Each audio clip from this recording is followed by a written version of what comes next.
तो दोस्तों ये बात बताने की जरूरत नहीं है कि भारतीय आर्मी बहुत ज्यादा प्रोफेशनल है। भारतीय आर्मी का एक एक पर्सनल, एक एक अधिकारी अपनी लक्ष्मण रेखा को जानता है। उस लक्ष्मण रेखा से बाहर आने की कोशिश कभी भी हमारी आर्मी द्वारा नहीं की गई। इस बात के लिए उनकी तारीफ करनी चाहिए। हम लोग अक्सर पाकिस्तान को देखते हैं कि पाकिस्तान की सेना ही उस देश की फॉरेन पॉलिसी को सेट करती है। क्या आपने कभी गलती से भी ऐसा देखा है कि हमारी सेना के किसी बड़े अधिकारी ने भारत की फॉरेन पॉलिसी को लेकर सार्वजनिक तौर पर कुछ कहा हो या उसे बदलने की, उसे खड़ी करने की कोशिश की हो? नहीं। भारतीय आर्मी के एक एक पर्सनल द्वारा इस बात का ध्यान रखा जाता है कि उनका हर एक कदम केवल डिफेंस सेक्टर के घेरे के अंदर ही हो। कभी भी देश की इंटरनल पॉलिटिक्स या फिर इंटरनेशनल पॉलिटिक्स, इन सब में बिल्कुल भी हस्तक्षेप हमारी सेना द्वारा नहीं किया जाता। और यही कारण है कि हमारा देश एक सच्चा लोकतांत्रिक देश है, जहाँ पर सेना अपना दायित्व अच्छे से निभाती है। लेकिन रिसेंटली एक कार्यक्रम हुआ था और इस कार्यक्रम में बोलने के लिए उपस्थित थे भारत के दूसरे CDS यानी chief of defence staff general Anil Chauhan जी।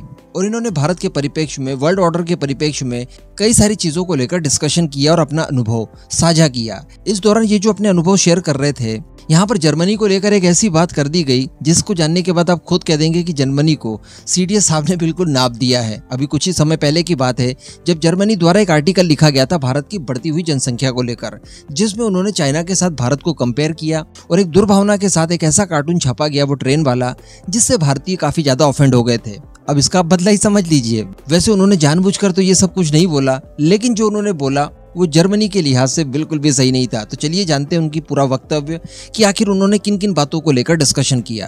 तो सैटरडे को न्यू दिल्ली में एक कार्यक्रम था जहां पर CDS साहब पहुंचे हुए थे और यहाँ पर जो सबसे पहला मुद्दा निकला वो स्टार्टअप को लेकर निकला। हम सभी जानते हैं कि भारत में इस समय स्टार्टअप को कुछ ज्यादा ही महत्व दिया जा रहा है और जिस हिसाब से हम लोग आत्मनिर्भर प्रोग्राम आगे बढ़ा रहे हैं, फिर वो डिफेंस का सेक्टर हो या फिर बाकी क्षेत्रों में बात की जाए, तो हर जगह हमारे ये जो नए स्टार्टअप्स हैं ये बहुत ही बड़ा महत्वपूर्ण रोल प्ले कर सकते हैं।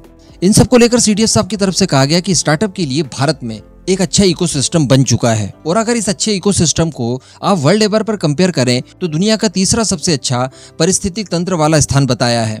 यानी स्टार्टअप्स के लिए भारत दुनिया का तीसरा सबसे अच्छा देश माना जाता है इस समय। और आज देश की स्थिति ये है कि गवर्नमेंट अप्रूवल 84,000 से अधिक स्टार्टअप भारत में मौजूद है और ये अपने आप में बहुत बड़े गौरव की बात है। और इसके पीछे का कारण है भारत की बढ़ती हुई अर्थव्यवस्था।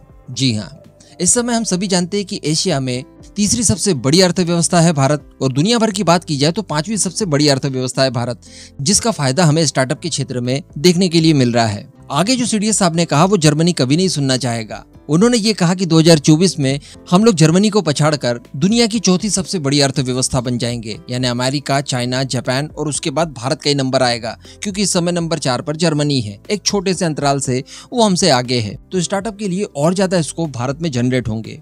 तो CDS साहब की इस बात को सुनकर अब जर्मनी ने सचेत हो जाना चाहिए कि भारत के ऊपर अगर किसी तरह का कोई आप मजाक बनाने की कोशिश कर रहे हैं तो वास्तविकता क्या है ये CDS साहब ने बता दिया कि इकोनॉमिकली हम लोग आपसे आगे निकलने वाले हैं कुछ ही समय में।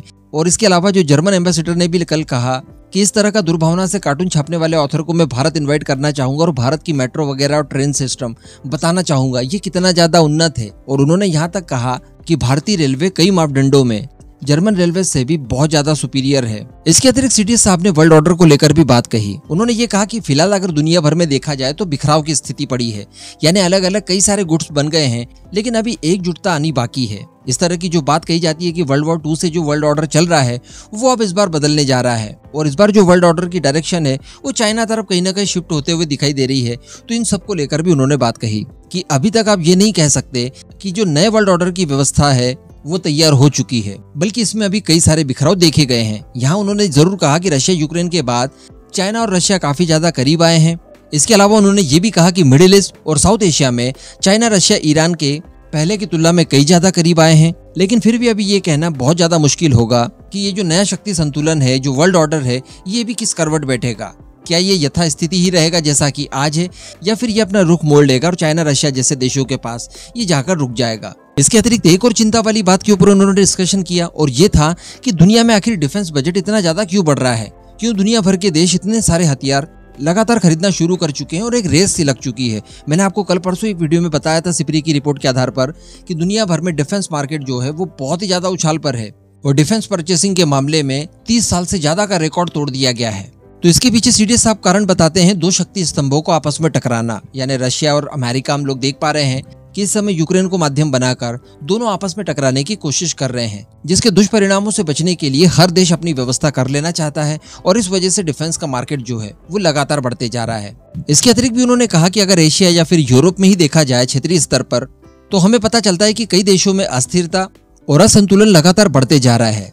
इस वजह से भी ये जो डिफेंस का मार्केट है एकदम से उछाल खा रहा है और हर देश अपनी सुरक्षा को सुनिश्चित करने के लिए बड़े स्तर पर हथियारों की खरीद वगैरह कर रहा है। तो ये पूरा निचोड़ था वीडियो का, जो मैंने आपको बताया, अक्षरशः बताया। इस पूरे मुद्दे पर आप आपका जो भी मानना हो नीचे कमेंट करके जरूर बताइएगा।